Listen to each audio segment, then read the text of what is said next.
Bonjour à tous. Petite récap sur les deuxièmes principes et donc sur les machines thermiques. On l'appelle machines thermiques des machines qui opèrent, qui fonctionnent entre deux températures différentes. Donc forcément, il y en a une plus haute, TH, et une plus basse, TB. Pour représenter ces machines, on utilise les schémas comme vous voyez ici. L'idée, c'est que vous avez la machine qui justement opère, fonctionne en passant en contact avec une source chaude et une source froide. Mais il y en a deux types différents. Les premières, c'est vraiment les trains à vapeur. Ce sont des machines de type moteur, c'est ce qui se passe dans la voiture. En fait, on parle des machines de type moteur, ce sont des machines qui font un travail. On les a créées tout simplement pour faire un travail à notre place. Et donc, les schémas de la machine se représentent comme ça. Il y a de la chaleur QH que la machine prend en contact avec la source chaude, et cette chaleur QH, qui est la chaleur à l'entrée, se transforme une partie en travail et une partie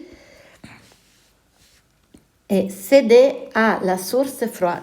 Et c'est pour ça qu'il y a un rendement qui est toujours inférieur à 1 parce qu'on ne peut pas, le deuxième principe nous dit qu'on ne peut pas transformer totalement QH en travail. Une partie de la chaleur doit être rejetée à la source froide. Dans ces machines, ce type de machine, on parle des rendements, vous savez la formule. Les rendements, c'est donné en pourcentage et pour définition, c'est en limite intrinsèque. Il est toujours inférieur à 1 parce qu'une partie de l'énergie initiale est renvoyée à la source froide. Par contre, avec le deuxième principe, on a dit c'est en limite. En fait, on aperçoit ça comme en limite. Les rendements ne peuvent pas être 100%, mais il y a une nouvelle opportunité. On imagine des machines où on fournit un travail et on peut extraire de la chaleur à la source froide et la rejeter à la source chaude. Ce sont les machines type frigo ou inverse. C'est la pompe à chaleur, c'est le climatiseur. En fait, ce sont des machines qui nécessitent un travail pour fonctionner. On doit brancher à la prise électrique, donc on doit leur fournir un travail. Souvent, c'est la prise électrique. Donc, ces machines fonctionnent, mais pour fonctionner, ce ne sont pas elles qui font le travail. Elles ont besoin d'un travail. Donc, il y a un travail à l'entrée. Et ce travail permet d'invertir la direction naturelle de la chaleur. Et donc, on va extraire de la chaleur QB de la source froide. Lorsque naturellement, spontanément, la chaleur ne quitterait jamais les corps froids pour aller vers les corps chauds.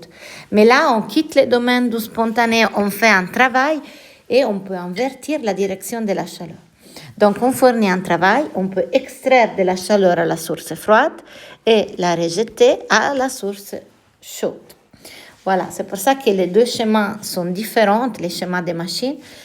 Il y en a un qui a à l'entrée, pour fonctionner, a besoin de recevoir de la chaleur. Il y en a un autre qui à l'entrée a besoin de recevoir un travail, souvent un travail électrique. Donc, ce sont des machines qui ne font pas un travail, elles ont besoin d'un travail pour fonctionner. Et dans ce sens-là, on ne parle pas des rendements parce que souvent, historiquement, on parle des rendements quand on est capable de produire un travail.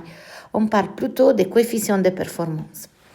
Et les coefficients, donc, pour les deux types de machines, donc, le rendement idéal est le rendement d'une machine de Carnot qui travaille entre TH et TB, et les coefficients de performance idéal est toujours plus grand du COP réel. Donc là aussi, est toujours plus grand que le rendement réel. Et c'est celui-là qu'on peut tenir avec la formule de Carnot. Je reste à disposition et merci à tous pour le travail. N'hésitez pas à m'envoyer d'autres exercices si vous avez des questions. Au revoir. Arrive.